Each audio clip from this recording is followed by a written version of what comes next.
Tape 4 with Helene Fellenbaum, February the 12th, 1996 in Los Angeles. So Mrs. Fellenbaum, you were telling us now you arrived in Sweden and they took good care of you in these sanatoriums. Tell me, did you and your sister at this time wonder what happened to your parents? Did you have any idea about the rest of your family? No, nothing. What time of year was this? But that was already 45. Do you remember when it was approximately, which month? I think it was around March or February. That it was before May. This I know. Now over there in that sanatorium, what to do next? And as I told you that my sister was smart, she remembered that that my father has a brother in United States. So she inquired how to go about it. So she contacted Red Cross. Perhaps they came to the sanatorium also, you know what I mean? After a while and so on, when people started asking who, how, what. So we were registered in the Red Cross that time, that we are looking for somebody in the United States, in Cleveland, she remember. And my uncle also notified the Red Cross that he is Lomsky and he is looking if somebody is left. And they contacted us. And of course he wrote letters already and he sent us some money, you know, and so on. And he started making the papers to come to Cleveland and so on. And we were already, you know, a little bit on our feet. Because when we came to Sweden, there was there an Zionist organization called Hehalutz. And immediately they came to us. And immediately they rented a big house, because not everybody was in the same sanatorium, you know what I mean. They rented a big house, and probably there was in that big house, we were maybe 15 girls, and they set up like a pluga. They educated us about, you know, what is going on in the world and what is, you know, with Israel and so on. And we all wanted to go to Israel. We had that feeling that Israel is like our mother country. My sister Marisha, before the war already, she used to belong to Akiba. You heard of that? That was like one group was Hashomer Hatzair, the other one was Akiba. That time it was. Since she was going already to higher, to gymnasium, she was very afraid to be in Hashomer Hatzair because she was going already to a Polish high school. And there were every year there maybe were 40 Jewish girls applying and going to the examination, but there were only 3 accepted, and she was one of the 3, and she had to be very careful not to do anything which would be detrimenting to her education and so on. So she belonged to Akiba. I was too young. All my sister belonged to Akiba, but mother wouldn't let me because that was co-ed and I was a child. Not yet. I'm not ready for it. So when the Haluts came, so we knew that, you know what I mean.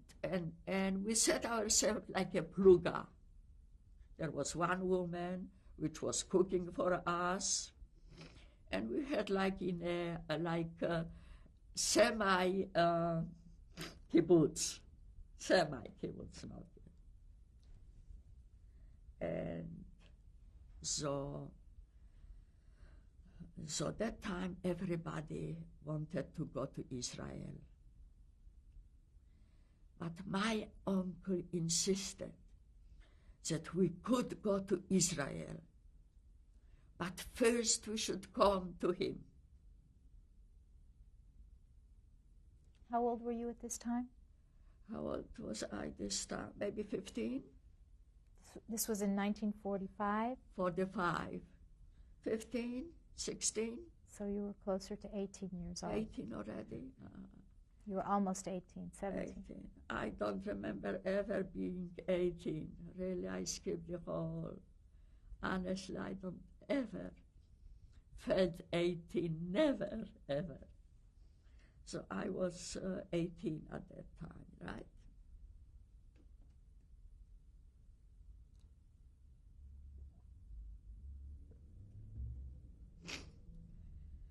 Didn't have the knowledge of 18, I can assure you that. Anyhow, but you see, he wanted us to come to America. But since we were in Sweden, we were not displaced person, and we couldn't go to America unless we be waiting for a Polish quota. And there was a long waiting of Polish quota. So my sister also remembered, no, I think that the uncle told us that we have family in Cuba, in Havana, Cuba. So he suggested that we should try to go to Havana, Cuba. To Havana, Cuba, we were able to go. And from Havana, Cuba, it will be easier to come. So the idea is that that's what happened. We went from there to Havana, Cuba, just for a little while. And then we were waiting in Cuba for our papers to be finished. So it took a little while, maybe even a year even it took. I don't know exactly, really. And then when we got the papers, so we came to my uncle. When did you arrive in the United States? The first time it was 47. Yes, 47. We were in Cuba 48, right? Because we stayed here a little bit, like only not a permanent, but just a transit visa we got, you see. And then we went to Cuba, and finally we received our visas, and we came to Cleveland. But I met my husband in Sweden. Tell us what your husband's name is. Aaron Fellenbaum. How did you meet him? In Sweden, because the Haluts people put us all together. So they organized some kind of activities, you see. All kinds of activities, lecture, reading, dancing, choral. And he came to our quarters. Quite a few men came. Well, we met over there. I was not ready for nothing, not interested in nothing. And he somehow, as he will tell you after, that he remembers that he had a sister here in Los Angeles. So he came right away in 1946 he came, maybe even earlier yet, you know. He came to his sister, and at that time I was in Havana. And of course, when I came to America, so he was waiting, and I kept telling, I am not going to get married with nobody and anything. He is older than I. He's older than I. And he, when the war broke out, he was 18. Well, 18 before the war, it was a little different, you know what I mean. So he kept telling, I know, I have enough for both of us. I have enough energy and I have enough knowledge for both of us. Well, he talked me into getting married. And I came here to Los Angeles because he lived in Los Angeles. He just came to Cleveland to meet me. And we got married, you know, in a room, you know, in a rabbi study. When did you get married? In 1949, December 3, in a rabbi study. Well, the problem just was beginning for me too. A new problem arose. I was not ready for being married, and I was not ready for a life. I was crying a lot, and I was very depressed. I was in a mess. And my sister was left in Havana, Cuba, because she got married over there. So I was by myself here under the care of my husband. Okay, so I had a hard time. It took me years and years. I had 5 years of regular steady therapy. And between the therapy, you know, and at that time, because I was married and I was pregnant with my son, the first son, I wanted to survive, and I wanted already to make it as a person, as a wife and a mother. I was determined that time, said I have to do it. So I got interested in, you know, Aaron helped me a lot to read. I took a course through high school through correspondence. So he knew about it because he lived here already a few years. You know, the 3 years between 46 to 49. And he is pretty capable on his own, you know, and he's alert, aware, so he educated me. And he suggested that first of all I should take that correspondence course of high school. And I took it, and I made it through correspondence. Then after that, then I was already had a little pride in myself or something, I don't know.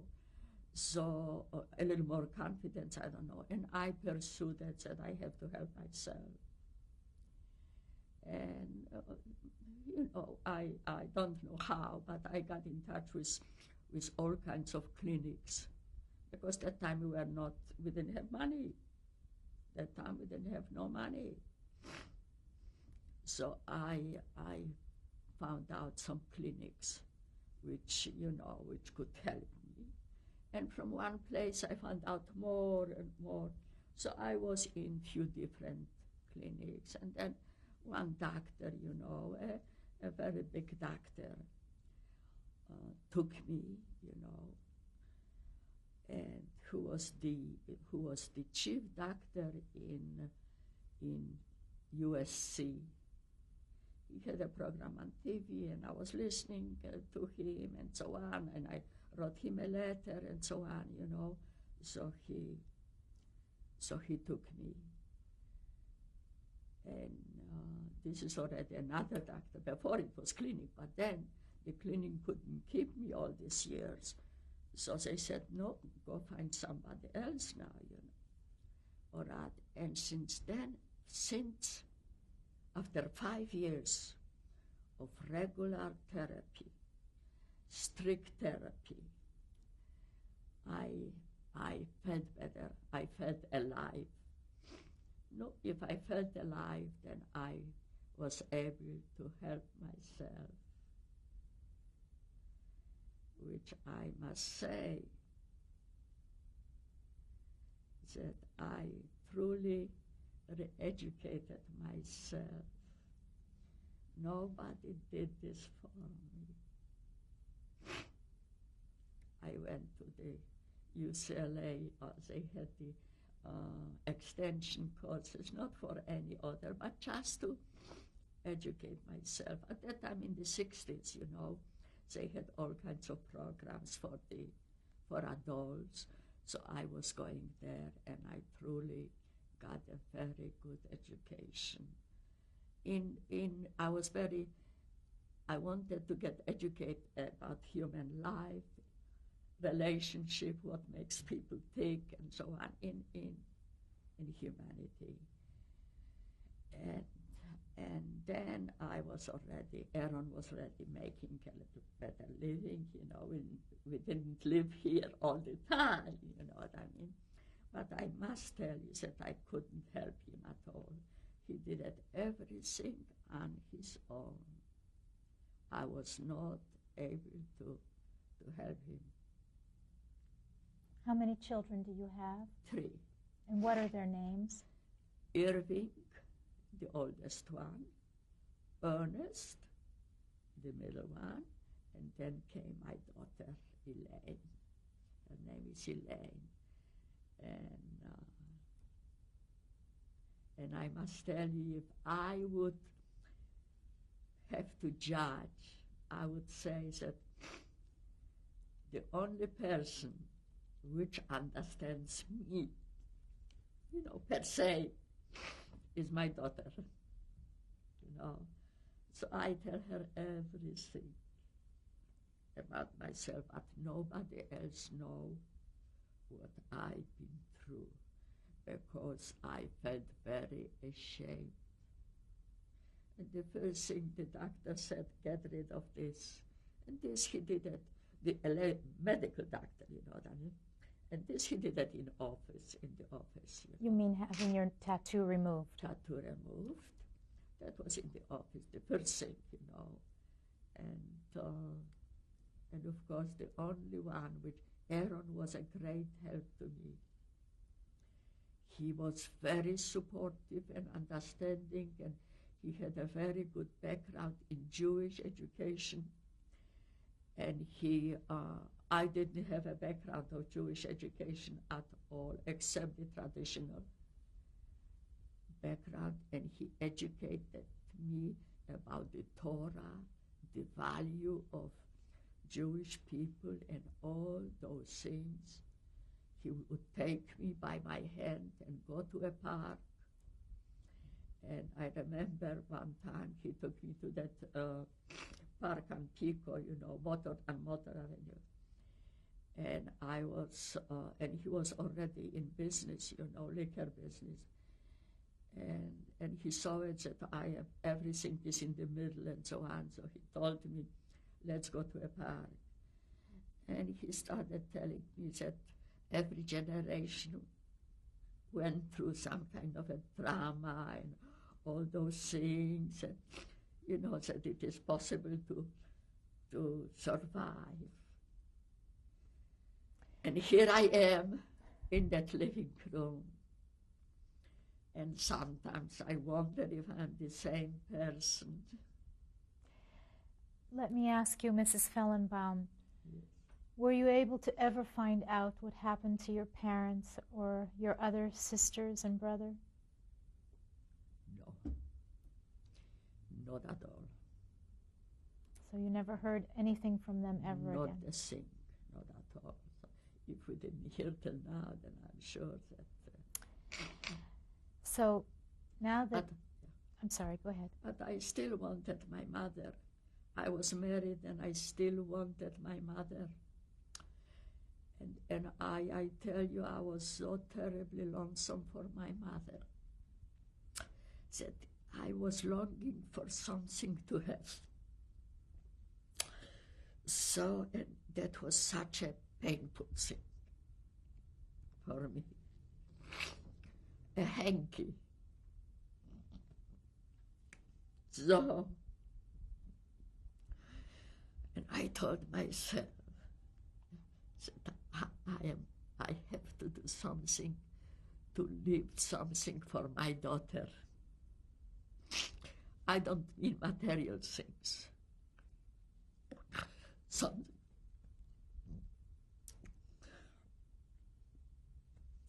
Why I cry now, I don't know.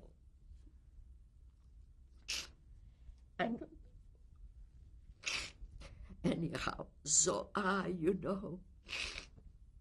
and I didn't want her after we began, also I didn't want her to have similar feelings. Also, she wouldn't, because she has the mother. Anyhow, I was determined to leave something of myself to her. It was very important for me. So since I did, so I went to Bet Am. They offered to teach women making mandel bread.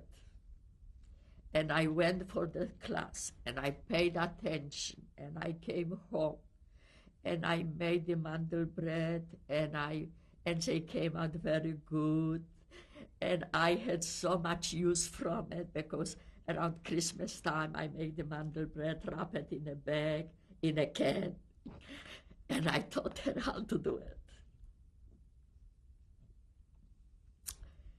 And she's very happy about it, because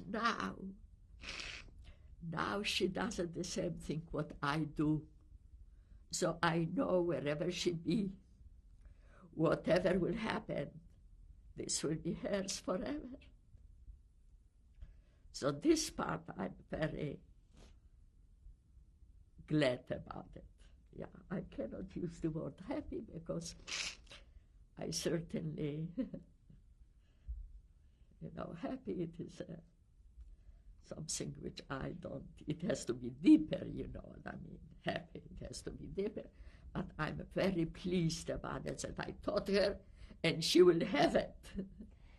Let me ask you, now that it's 50 years after the war, is there any message that you would like to leave for your daughter, for your sons, for future generations? None. I am not that smart to give advice to the future generation. And I look at life very insecure. Very insecure. And I believe it, that someday, if I see what's going on in Germany and in all the other, in Europe and in all the other countries, I believe that there might come yet another Shoah if people are not going to remember. And also I must tell you that some people feel that maybe there is too much of Holocaust museums and monuments and all that things. But I am grateful to them. I don't participate in all those things. I go when there's a holiday to museums and so on, but I am not involved in it because I have no energy for it and I am not able to do it. So I am grateful that somebody else is doing it. And I am, and I tell you that maybe I want to thank you for giving me the opportunity to tell my story. how it happens that I came to that living room. We want to thank you very much for taking the time to give us your testimony and tell us your story. Thank you. Now we're going to meet your husband and see some of your family photos. So, Mrs. Fellenbaum, will you please introduce us to your husband? Well, this is Aaron Fellenbaum. He's my husband, and he throughout our marriage, he gave me always a big support, and I thank him for it, and I am glad that he insisted we should get married. And did I insist?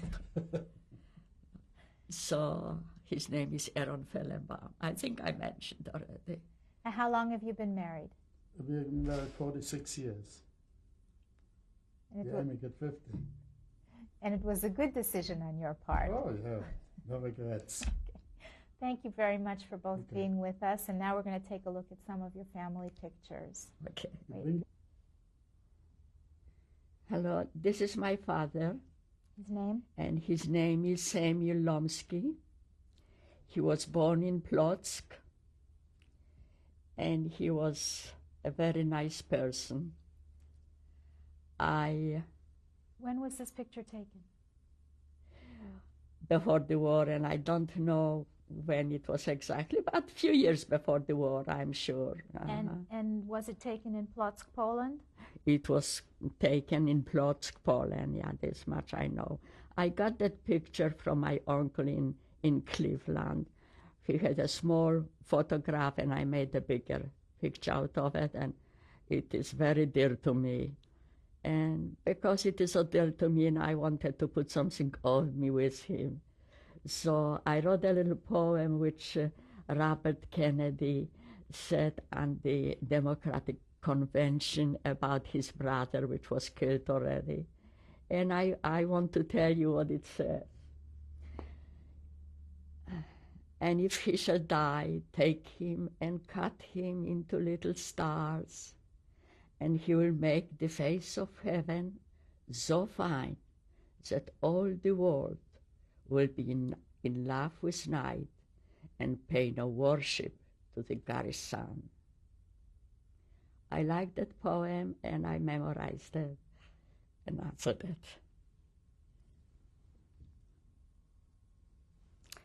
This is my favorite picture because it reminds me so much of home, things which I do remember when, at that time, I believe I was just 5 years old. Now, on the right is my sister Rahela. Next to her is my sister Tosha. Then it is my brother Henyek. Next to him am I, and next to me is Marisha. In the back, you see my mother. And her name? What was her name? My mother's name was Esther. And Esther. Where was this picture taken? In Plotzk. And this was taken approximately 1932? Probably. This is my sister Rahela. She was very charming, and she was very beautiful. The whole city knew about her. And I'm so glad to have her picture. When was this picture taken? I truly don't know, but it was before the war, so it was before. And where was it taken? In Europe, yes, in Plotzk. In Plotzk.